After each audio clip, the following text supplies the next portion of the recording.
Welcome to the Collecting Keys Friday Focus.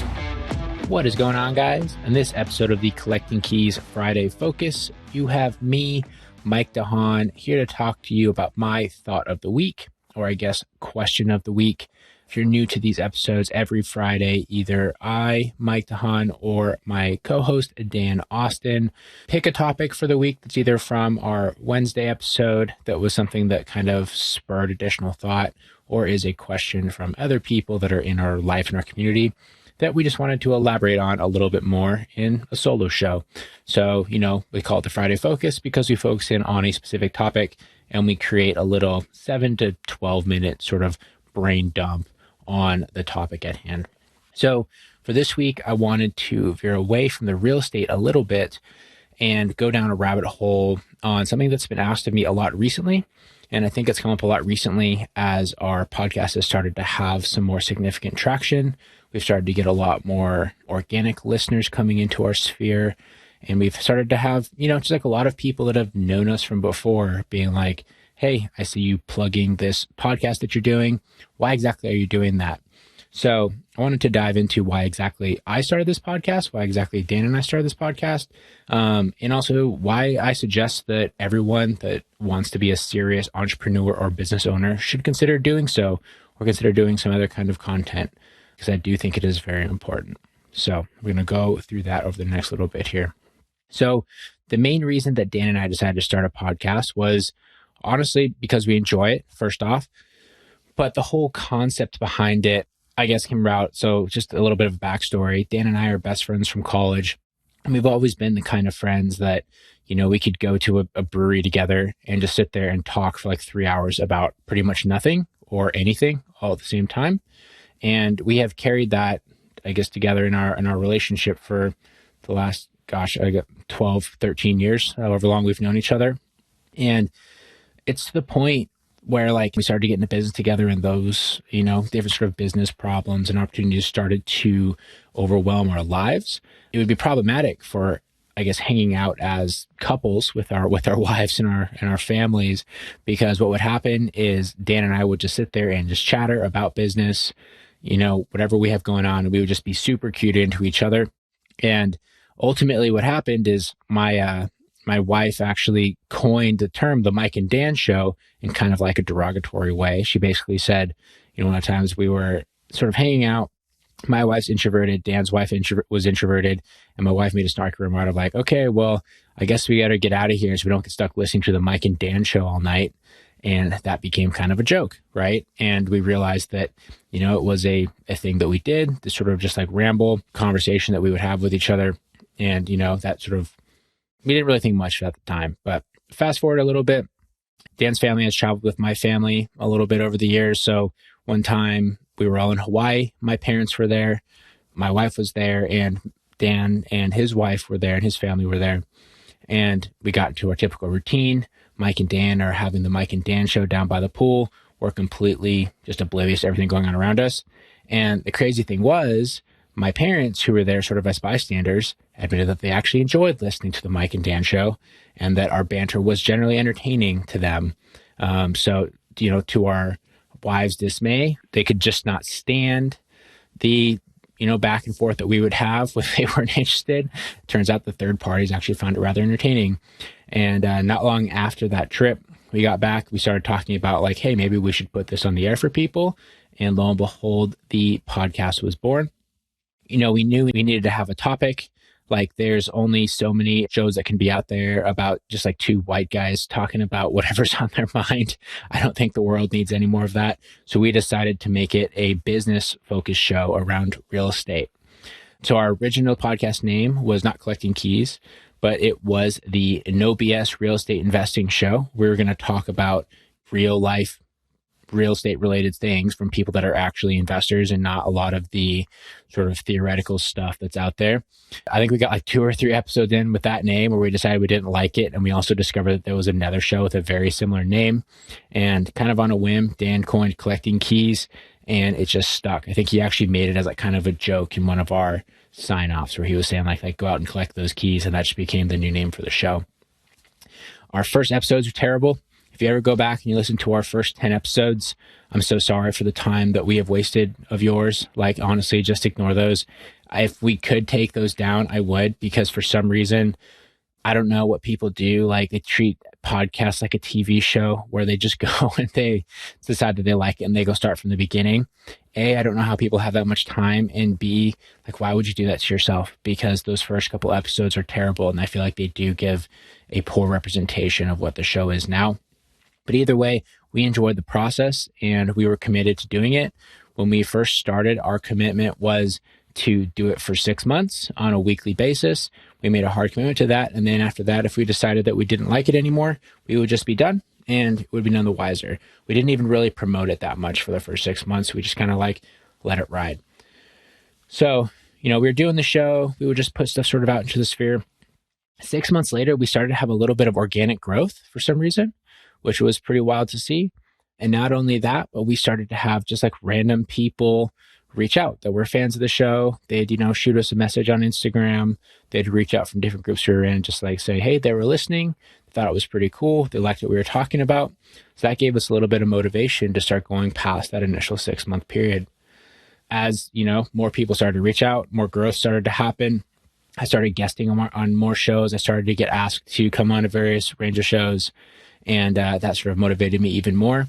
As we started to see like some legitimate growth and some legitimate traction, we decided to try and turn this into a business, second business, to go in tangent with our real estate wholesaling business. And, the first sort of steps of that were some free group calls that we would do around, just giving out general information on wholesaling. We would give presentations and webinars on kind of how we would build our wholesaling process, how we would run marketing. After a few different iterations of that, people, were telling us like, hey, listen, you guys should charge for this. Like, this is super valuable stuff. I bet you would have a lot of interest if you turn this into like a mastermind or something like that. And that is how our instant investor program was born. It wasn't like the original intention of this at all. It kind of came just in a response to people telling us that they thought it was a good idea. And they thought that there was value that we were giving out. And we chose to make the instant investor program as a mastermind, more so than just like a group coaching program, because a lot of value had been brought to us from masterminds over the past number of years. So that started the instant investor program. As our business continued to go, so I guess I would say the instant investor program came out in March of 2022, so almost a full year ago now. And when we first started, we were just focused on this mastermind. It was like sort of a loose priority for us. We had about 10 members that joined early on. And honestly, it didn't grow a huge amount for the first little bit. We didn't push it. We didn't want to be like super guru-y. And also we were very focused on our wholesaling business at the time. Shortly after, we started that group, the market started to get a little bit weird. So we started to look at different avenues with our wholesaling business, particularly with doing joint partnerships and, providing marketing services and things for other people that weren't trying to do quite as much volume as us. And that led to us starting the partnership program that we now run. So if you guys have heard us talk about the partnership program, we currently have a waiting list for the partnership program because it has exploded over the past couple of weeks. But very basically what it is people can hire us to run wholesaling operations for them in their market. And that kind of started out shortly after the market started to turn, where we were doing joint ventures with people. And, it was not connected to the podcast at all. But as we were running that business, the podcast was growing, we were still doing it. A lot of the potential clients and partners that we had that were interested started coming from the podcast. Surprise, surprise, we're starting to build a name for ourselves amongst the community. We had a public sphere of people that were hearing about us. They would inquire to hear about what we were working on. We would present to them our mastermind group. They would say, that sounds like too much work. And it would just naturally be like, well, we also have this partnership program. It's more expensive, but this is what it offers. And people were very interested in that. And lo and behold, the partnership program became part of our instant investor program, kind of like the top tier. And now, even to this day, obviously you've heard us talk about it a lot more. The podcast is the top of the funnel for our partnership program and our wholesaling business that we run on that side. So that's sort of how it came to be what it is. Outside of like the actual business side, a lot of the benefits that have come from the podcast are honestly pretty immense, particularly with the connections that we've been able to establish with people. It's pretty crazy. Like if you reach out to an A player and whatever and say like, hey, I'd love to hop on a call for 30 minutes. They're probably going to say no. if you go and you invite someone and say, hey, would you like to have a conversation with me for 30 minutes in front of my audience?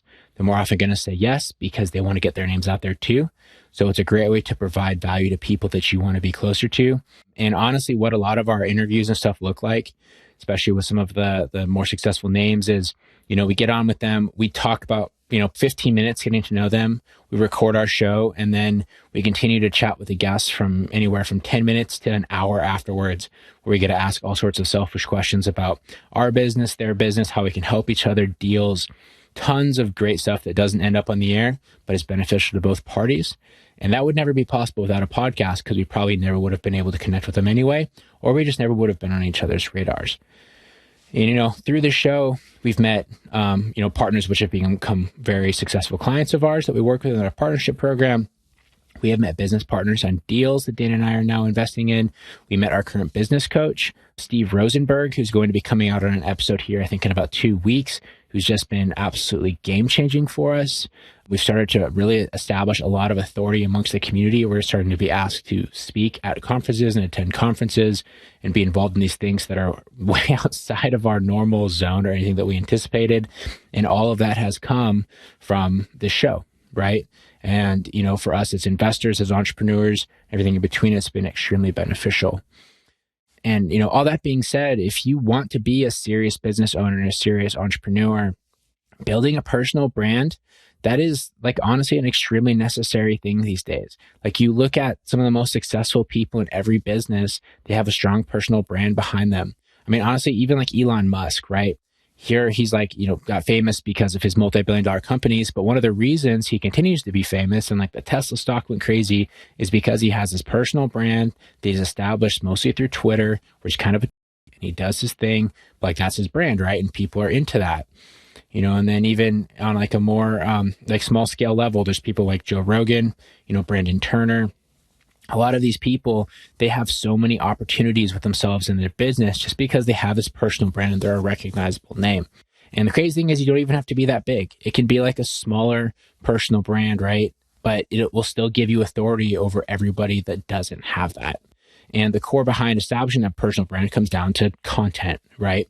And, there's a bunch of different ways you can do content. You kind of have to figure out what really vibes well with you, what you enjoy doing, and what you would be willing to do on kind of a regular basis and that wouldn't feel heavy to you. For some people that's social media, for some people it's YouTube videos. For me, it's podcasting. Some people are into blogs. I don't know. There's probably some other things that people do out there that I don't even know.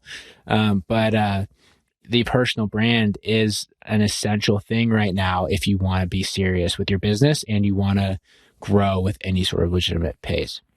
So, something to definitely consider.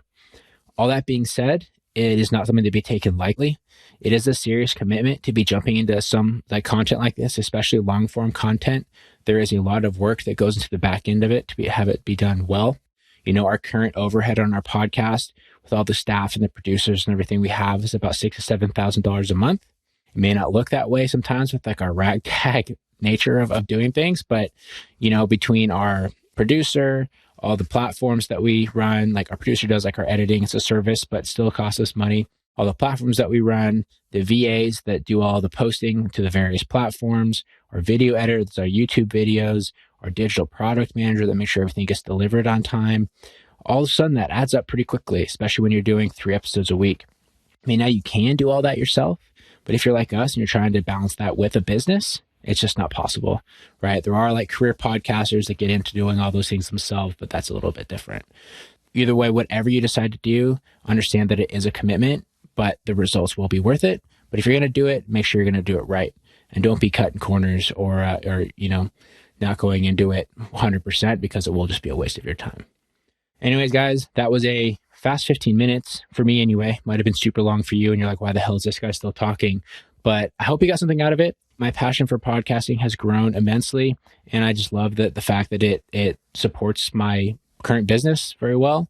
And it enhances my credibility in the wholesaling real estate investing space, which is something that I am extremely passionate about. I do feel that I'm knowledgeable about, and it is somewhere that is crowded with people that I do feel like are posers. And I guess as someone who considers myself a not poser, because we do a lot of deals, it has been a fun avenue, I guess, to just come out and go head to head with a lot of those people. So Anyways, guys, please go and share this show with anyone who might find it interesting and leave us a 5-star review wherever you listen to your podcast. If you do that, you send me a screenshot on my Instagram at Mike_invests. I'll send you a free Collecting Keys t-shirt. I'm going to be ending that here pretty soon. Probably only like 3 or 4 more shirts will go out before I have to stop that. So if you want to be one of the last ones to get a free shirt, please go ahead and do that. Besides that, guys, appreciate y'all listening, and we'll talk to y'all next week. Thanks for listening to this Collecting Keys Friday Focus. Be sure to subscribe wherever you listen to your podcasts.